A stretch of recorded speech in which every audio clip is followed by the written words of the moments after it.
We don't need this because I talk loud anyway. Bill, thank you very much. Tony, I know where you stand. My great representative, Matthew Krause, I know where he stands, and I know where John stands. Gio, I love you to death. I campaigned for you. I contributed to your campaign. I'm a citizen of Tarrant County. I'm not in HD 98, but what happens in 98 affects me in 93, and I don't know where you stand. I know that 2 years ago, you ran against Joe Strauss. I remember it specifically.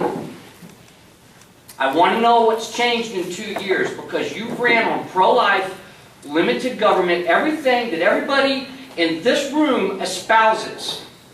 We supported you wholeheartedly, and we love you to death, Gio. But Bill just nailed it.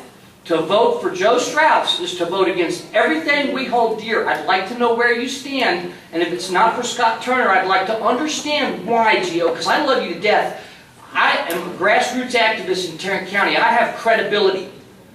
People look to me for the information I put out to them, and I've got to be able to explain to them why someone I love to death doesn't support someone who's going to give us the change in Austin where there is a for sale sign on our state. Thank you.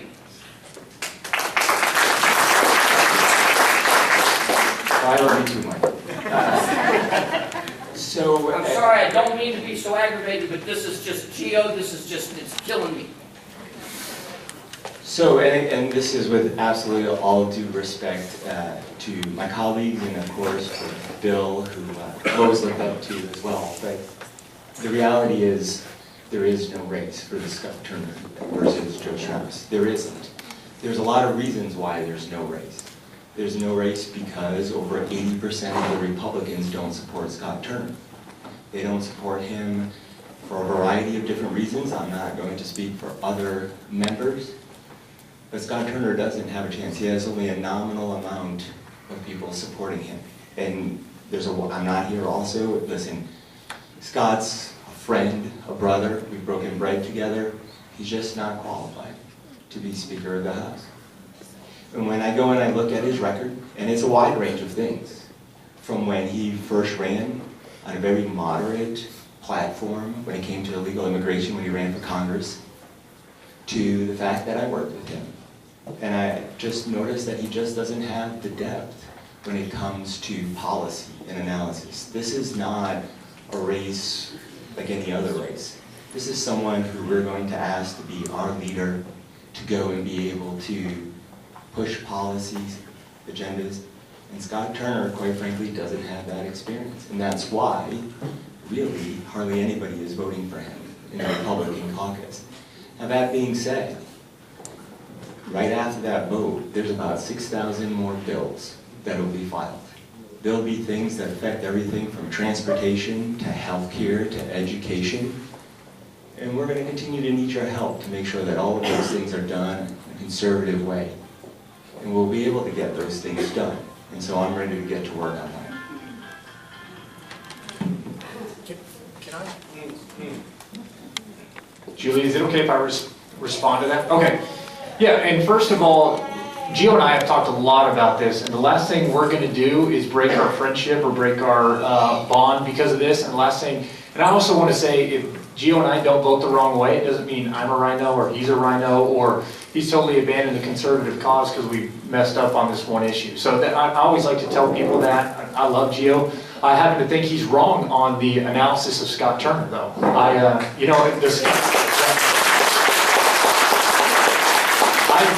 I've been able to talk with Scott very, very deeply on issues, and that guy knows his stuff. And then a lot of times I tell him his campaign and his depth of policy is kind of like an iceberg, right? You only see a little bit of it up top, but there's so much more depth underneath. And if you talk to him, if you ask him the questions, if you see that, you will see that there's a lot of depth. And I think he does have a lot more support than people give him credit for. Again, you see just a little bit of the campaign that he's running. You don't see all the stuff that's not going on behind the scenes that is actually being very effective with what they're doing. And so I wouldn't shortchange. Scott Turner's overcome things in his lifetime and time again. I would not underestimate him. And what I do know is that he's a unique leader. I've hardly met anybody like him. The ability to communicate a vision, the ability to get people together, to bring coalitions together. He would make a tremendous Speaker of the House, and I'm honored to do that. One talking point you do hear is that he had some moderate positions the first time he ran for Congress. Well, that was in 2004. That was 10 years ago.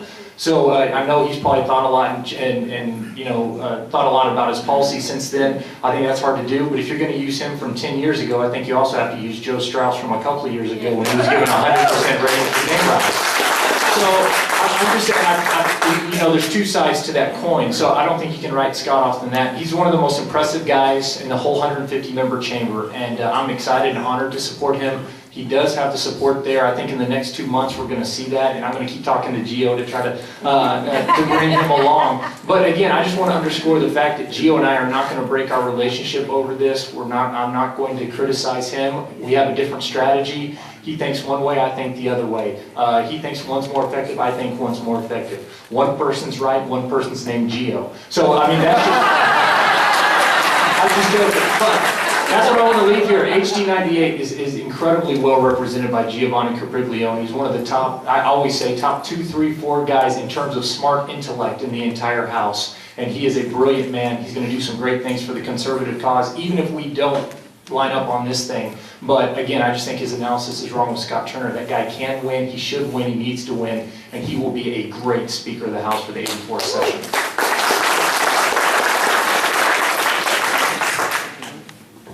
Does anyone else want to speak?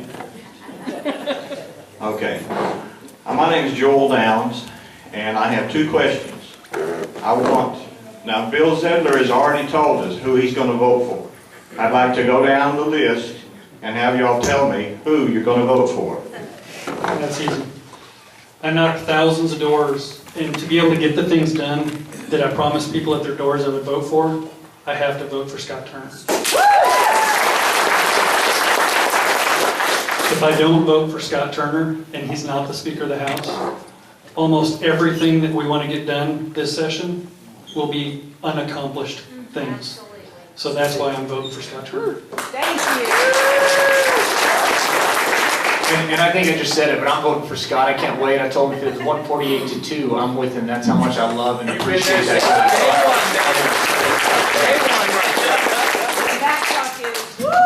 I will be voting for Scott Turner as well. Look, I think, with all respect to Gio, no one in this room cares whether we're friends or not. I don't think that anyone from House District 92 expects me to be friends with anybody in Austin. When it happens, it's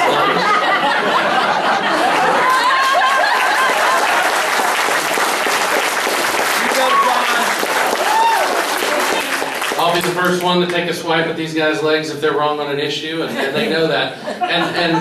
But I will be voting for Scott Turner, and I just want to say this, with all due respect. It is a dangerous place to be if we vote based on how we think the outcome is going to be. And I would not have scored a 100 on almost every rating if I was concerned about being in the majority or being on the winning side, and I won't this time either. So. Thank you. And again, it's not because who will be in the majority or not. Listen, all of you know that if you ever have to listen to any of my speeches, I focus on numbers, I focus on data, I focus on analysis, I also focus on strategy, and I'm always paying attention to what I'm doing. I read my bills, I do a lot of work when it comes to policy, and as I go and I go through this, it's just clear to me that my job is to go and represent everybody in District 98. And I fully believe that if everyone knew, you know, to the extent that I knew about how things went in Austin, and I disagree kind of a little bit with the picture that's painted of Austin. I mean, it's easy because we look at Washington, D.C. and we think, oh, well, it must be kind of like that. But the fact of the matter is 1,100 people a day are moving to Texas. They're not moving to California. They're moving here to Texas. So in answer to your question, you know, last year or 2 years ago, whatever it was, I voted for Speaker Strauss. We all voted for Speaker Strauss. And if I'm right, a lot of us, including myself, will be voting for the Speaker. Okay, the second question.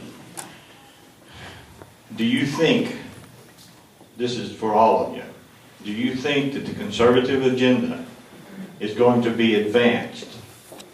More with Scott Turner or more with Joe Strauss?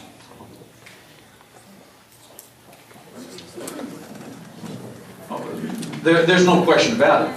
The conservative agenda will not be advanced under Joe Strauss. It just won't be. I mean, all you do is got to go back in 09, 11, and 13. The record's clear. And there was only one reason why that the sonogram bill got done in 11 and the photo ID is because 17 of us did not vote for Joe Strauss, and everybody else realized that there were going to be big targets on their back if that stuff did not get done. So it got done. And,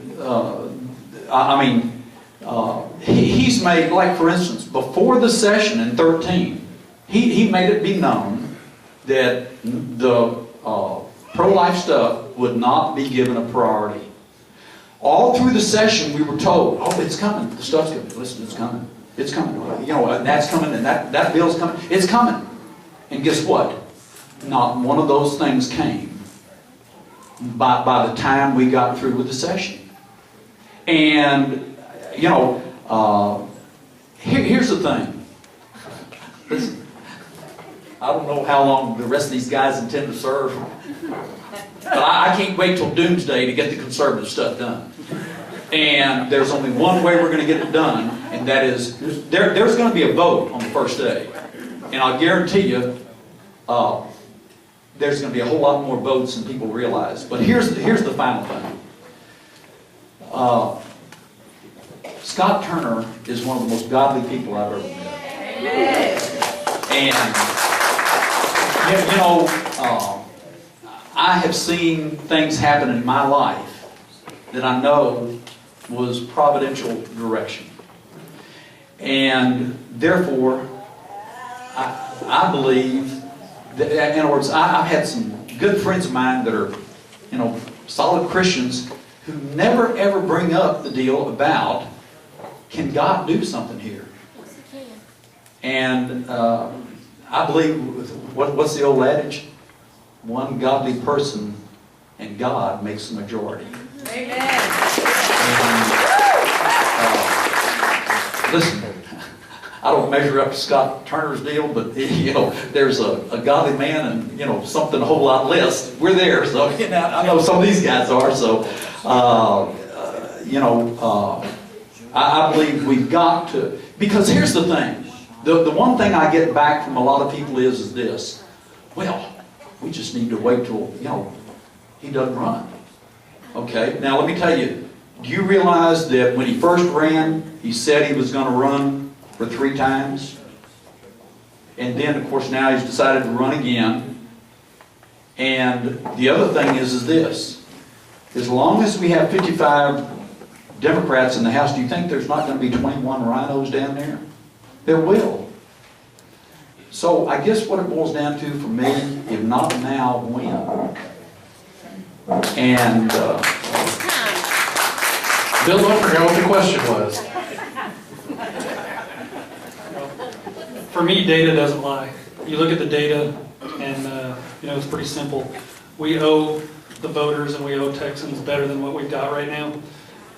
To move just the not just the conservative Republican agenda, but Republican agenda forward.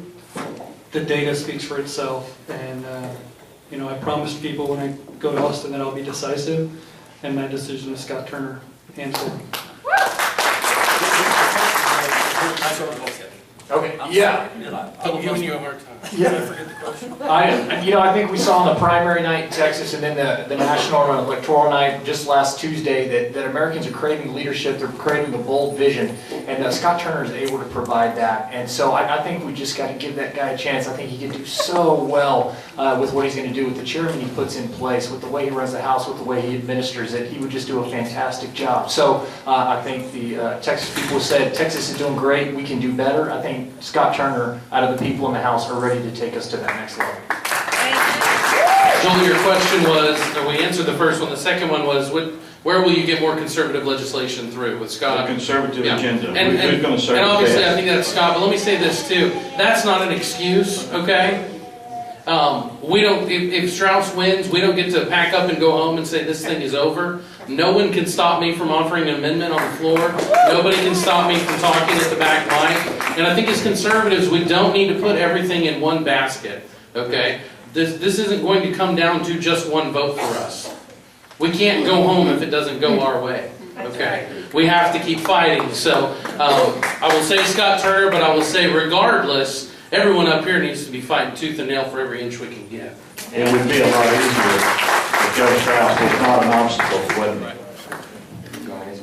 So, I think that, Jonathan's right. We're going to continue to do the things we did. I mean, there's no way, if you didn't read the New York Times or any of the other things that we were in, we did fight all the time for conservative legislation. But I'll also point out that overall, in the House and in the Senate and in the governor's position, we've got all new people.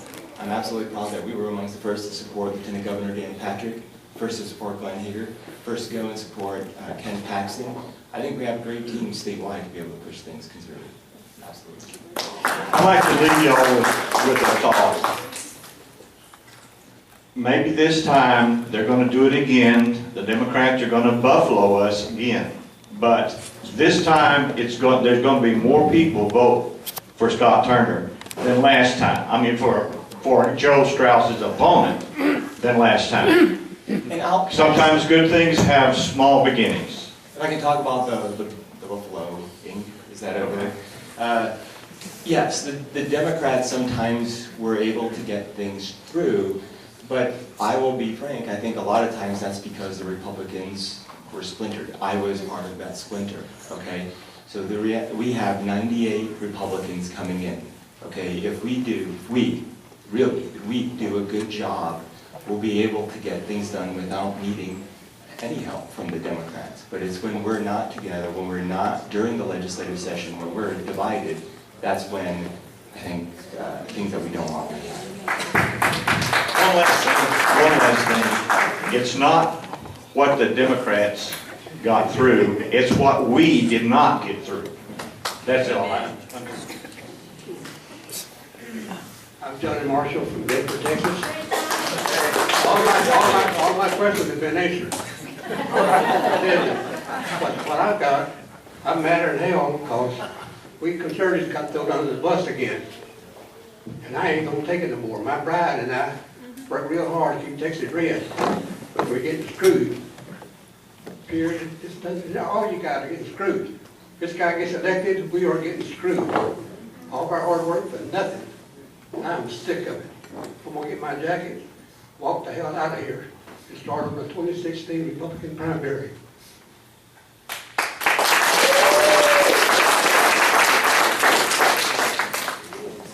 Johnny, we've got 2 months left, right? A lot can happen in 2 months. Let's not write it off yet. I still think Scott Turner is going to be the speaker. And so I think let's not write it off yet. We still got a lot to be excited about. Keep working for it.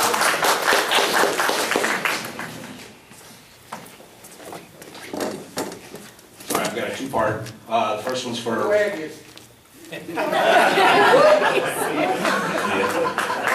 My first part's for Representative Zedler. My name is Kevin Smith. I'm a veteran. I'm a father. This is my wife and my son Wyatt back here. This is also our friend Lily. All right, I spoke with Mr. Tinderholt. I spoke with Mr. Stickland. I spoke with Gio. And I spoke with Mr. Krause earlier tonight. All right. When I met you before at Mr. Strickland's fundraiser, I had asked if you will help me with medical cannabis. Medical cannabis, you said you would only do the CBD part of it, where I need whole plant. Dr. Sanjay Gupta believes in whole plant medicine, that it can help with seizures for my son and for Lily. It can also help with my fellow veterans with PTSD. Mr. Tinderholt, thank you for your service. I'm sorry. I'm going to cut him off here because we're sticking to the speaker until 7:30, but we'll let you be first in line when we get off of the speaker race. So I can't finish my question for Mr. Zedler? No, not until we change subjects, okay? We want to stick to the speaker first, and you'll be first in line. Do you have a question about the speaker? Yeah. You only got 5 minutes. Okay. Speaker questions first, and then you can be very first, I promise. Okay, so my name's Joel Starnes. I'm new to the activist group here. My first time actually doing NETTP. Way to go, Joel! So as I'm learning my history of the House, Strauss took over, I believe, amongst 7 others who names 11. were put out there. 11 others who names were put out there, all right. Well, and actually, it was 10 others, and he was the 11th. Okay, so to get rid of Craddock, that's what the Democrats or Republicans, whoever did that, to get rid of Craddock. Right. Okay, so what I'd like to propose is a little grace for these guys, especially Gio since he's the target tonight. I think listening to Michael Quinn Sullivan, listening to all the people we listen to, the biggest problem here is Strauss, right? It's not our division of who we want into the House. Speaker race. We don't get to choose, they do. All right, so what I would like to do is tell you, Matt, I've asked you to vote for Turner. I'm going to take that back, and I'm going to ask all of y'all, can y'all promise to do everything in your power, instead of to vote Turner in, to oust Strauss? There is no filing date for speaker. Anything can happen, right? Am I correct on that statement? No filing date? No. Right, so anything can happen in the 12th hour. Right? So please, I'm a data analyst as well, so I do look at Gio and know, hey, looking at numbers is important. All right? So if you can get the numbers to oust Strauss, do it. Don't hold just to Turner. It's a false choice to say Turner or Strauss. All right, there's a ton of guys, and any one of these gentlemen right here would be excellent speakers in my opinion. Amen. All right? Gentlemen, hats off. Bless your ministries. You've got a long road ahead. God's praying. We're praying for you. God's blessing on all of you. Thank you. Thank you, Joel. Hello, Gio. I gotta say something. And you know I love you too, and I've supported you too, and you're not even in my district. But you can focus on data and analysis all you want. But you are supposed to represent your constituents, and they want you to vote for Scott Turner. At the end of the day, and I'm not trying to tell you how to do your job, but I kind of am. That's fair. No, and that's fair. Listen, what I'll say is, and those of you who are in my district, about, I don't know, however you're in my district, I appreciate it. That if you call, I'll show up at your house in 1 hour or less, right? And so as I don't want anyone to leave here and say, okay, well, he didn't answer all my questions, he didn't tell me everything that there was to do about this race. Trust me, I've got about 2 hours of stuff to say, not enough time to say it. But I talk to my staff the whole Thanksgiving weekend, except for Thanksgiving because I'm making the turkey, but every other day, just let me know, call my office, I'll go and I'll meet anybody to go and talk about this race. If you leave here and you're thinking, well, I'm not really sure why he wants to do that. Anytime, 1 o'clock in the morning, 7-Eleven, whatever it is, I'll do it. But I do listen to my constituents, and just to be totally frank, and I understand that a lot of you here are on that side, but I have gotten, not that I need more, but I haven't really gotten that much in terms of email. So I'm not saying that is the reason to decide, because I've gotten over 100 letters saying that I should support Obamacare. I'm not going to do that either. Okay? Democrat people. There are a lot of Democrat people. That's right. That's why I don't respond to questions. But the reality is that that on this race, there is very low knowledge, right? You have to admit most people don't know too much about this outside in the average world. So what I'm willing to do is anytime, in 2012, and this is 2012, during the Republican Party of Texas platform, it was pretty clear. Okay, don't sign a pledge card, all right? I haven't signed a pledge card. It said, go and have a town hall meeting right before the election to go and talk about the speaker's race. Now, I did that last time, and it was literally the day that Brian Hughes had left and David Simpson had gone and done that. So I'll probably do this one a little bit later. But I want to do that because I think it is important to talk about this race. I think it's super critical. It's also important that you know why I'm deciding to do it this way. And but I hear you. Thank you. I don't necessarily have a question. It's more of a statement. Elections have consequences. When I started off a little over 2 years ago supporting Jonathan, it was anybody but Todd Smith. Hey. And I can tell you, Gio, you were there one day at the Northeast Tarrant Tea Party when we interviewed. Jonathan for the job. Oh. And man, I was sort of wondering myself, did this guy pull it off? And he did. So, you were wondering about Scott Turner? I've heard the guy, I've listened to him, and when he first started speaking, I said, this guy's going to be the speaker. But by the time he finished, I was behind him. Amen. And I think I agree with Bill Zedler here, Rep. Zedler, that he has what it takes. Thank you.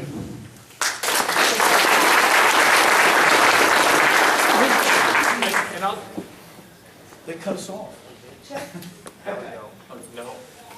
Ask your question. Obviously didn't have anything important to say. Angela Bennett Smith from Hazlitt. To Geo, yes, there is a for sale sign on Austin. All fund spending is up 26% in the 83rd. Of that 35% is federal money. Joe Strauss has shot down limited government and pro-life legislation. You cannot run on these issues and vote for Joe Strauss. Also, something about you were appointed to the Lottery Commission by Joe Strauss. Can I just add one more quick statistic to yours? They also spent about $500,000 against the conservatives in the last Republican primary as well. So, what was the question? I guess that the first question. I don't The know final if it's really a sentence. question. I don't know if it's really a question, it's just more of a statement. Well, he said that all funds spending. All fund spending is up 26% Right, I know. in the 83rd. Of that 35% is federal money that Joe Strauss has shot down limited government and pro-life legislation. You cannot run on these issues and vote Okay, I'm for sorry. Joe Strauss. Okay. Right. So, first of all, I didn't vote for the budget, so I'm not going to defend the budget. Right. So. So second, in all honesty, I've never spoken to the speaker about the race. I know, I guess, what you're kind of suggesting, but listen, being on a committee, I know for some people that's like the end all and be all. I really like the fact that I had two both at the same time on Mondays, and you know, and I learned a lot about the lottery. I sure did, probably more than anybody else needs to know ever about scratch tickets and bingo cards.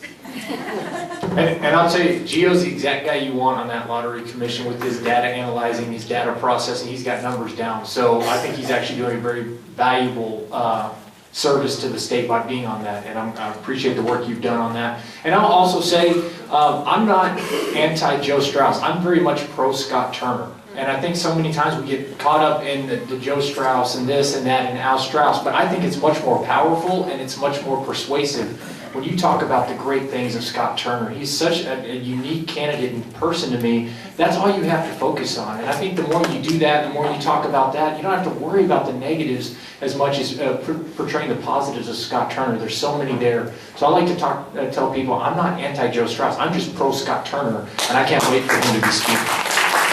and I just want to add to that too, let us not get to a point as a movement where we get upset with somebody for being successful.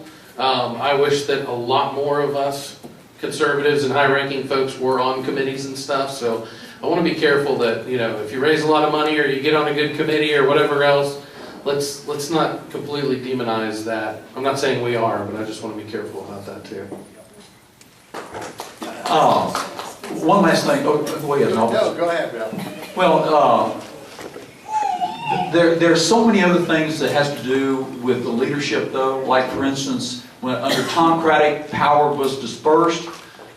Under Joe Strauss, power has been put back in the relatively handful of people. It's been concentrated. But the other thing is, and it kind of gets to one of the issues that Gio brought up, was that we were splintered. The reason we were splintered as a conservative movement is because you had the people who were following the speaker's leadership and the people who weren't.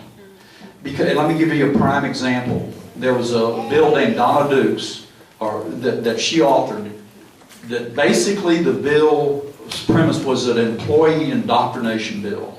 Okay? And part of the message was that America was founded on racist principles. Okay, that was part of the employee indoctrination. And that bill got to the floor. It was initially voted down. All right? But then the Speaker's leadership team got behind it. And what happened was this. A member of the Speaker's leadership team came up, called for a reconsideration of the vote. And all of a sudden, you saw two things happening. One was more of the leadership team coming to vote for it. The second thing was some of the leadership team left the floor. Okay, now, listen, there's lots of times when we're down there and we're there on the floor for 12 hours or something like that. There are times you got to go to the bathroom, whatever. But you know what? When you leave, you ask your destiny, hey, if this deal comes up, you vote this way. All right? Now, all of a sudden they leave the floor, but they don't leave any instructions to vote for them. Then they come back and they write in the journal, I was away off the floor, but if I would have been here, I would have voted against the bill. Well, my friends, if you're absent, your would have doesn't count. Okay? And so what happened was there was a reconsideration of the vote, and then they passed the vote, and that's exactly the way they passed it.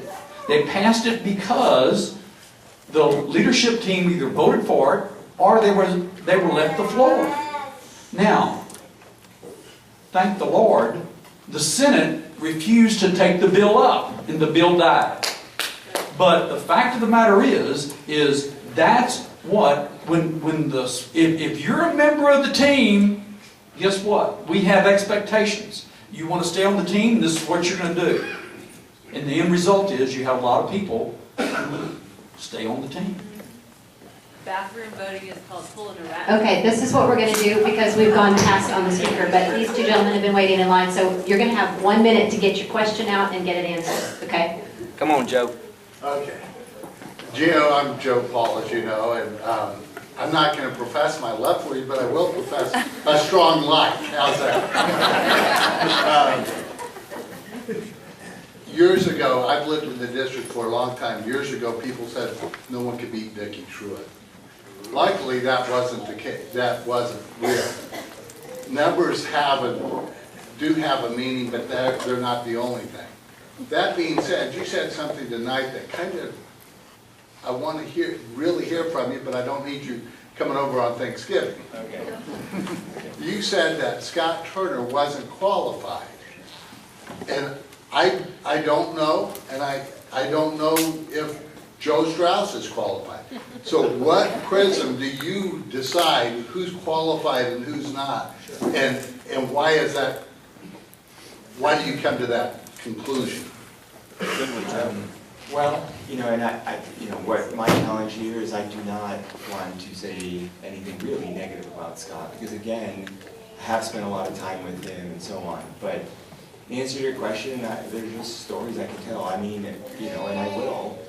Okay, when we went, for instance, this is a for instance, but there's a lot of examples of this, there's a bill that had to do with transparency that came in our committee. Scott and I serve on the same committee. And this was a bill that was a lot of controversy in it. I spent a lot of time looking at it. It was a legal bill related to transparency. Had my staff working overtime on it. Felt like I knew it. And in committee, I told the chairwoman that I was not going to vote for it, but let's just give her a heads up. So I voted no. And someone else had voted no. And hold on, Gio. Yeah. I've been told we only have a minute. Oh, okay. And so I really want to know. I don't want anecdotes here, anecdotes there. What qualifies? What do you see as good qualifications, whether it's Scott Turner, Brian Hughes? What is it that qualifies someone, in your eyes, as a good speaker? Right. So, in a minute, the job of the speaker is more than just voting. In fact, the speaker hardly ever votes, right? The job is to understand policy. It's if Texas were a company, it'd be Dell. Okay, it's a $200 billion operation. It's got about 300,000 employees. In so many ways, it's just like Dell. And so when you go and if you work, listen, a lot of us came in and we said, we're going to try and run government like a business. And we want to run government like a business, and that means not using money that you don't have, trying to cut costs when you need to cut costs. But also I think it matters when you're doing the hiring and the firing, to hire and fire like a business.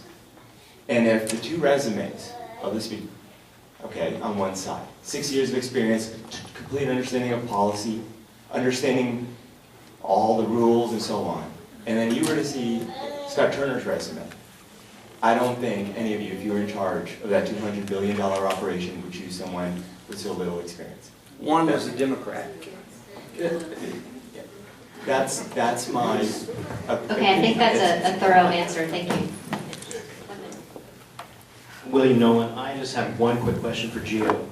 There's a whole lot of people in the room here that may or may not be in your district, but they know a lot of people that are. Now, when you're out here knocking doors and you're talking to all your constituents, will you listen to them? If they want Scott Turner, will you consider voting for Scott Turner?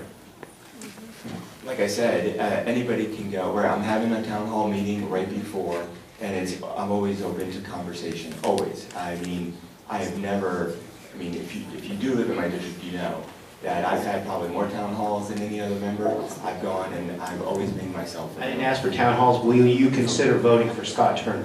Can you be persuaded? I don't think he has the experience and qualifications to do it. Can I add one thing just real quick to the speaker's saying about the qualifications? This is not a completely apples to apples comparison, but you look at what happened in 1860 when a guy who ran for president and only served in Congress one term. The only other thing he'd ever done is run for races and lost, right? And Abraham Lincoln was put into office in the highest office in the land at the most critical time in our nation's juncture. He didn't have the resume of William Seward or Salmon Chase or the other guys that he ran against to get that nomination. But when he got in there, he had the intestinal fortitude, the ability to articulate a vision for America and the principles that allowed America to flourish during that very dark time. Scott Turner has all those same innate qualities in him. He may not have the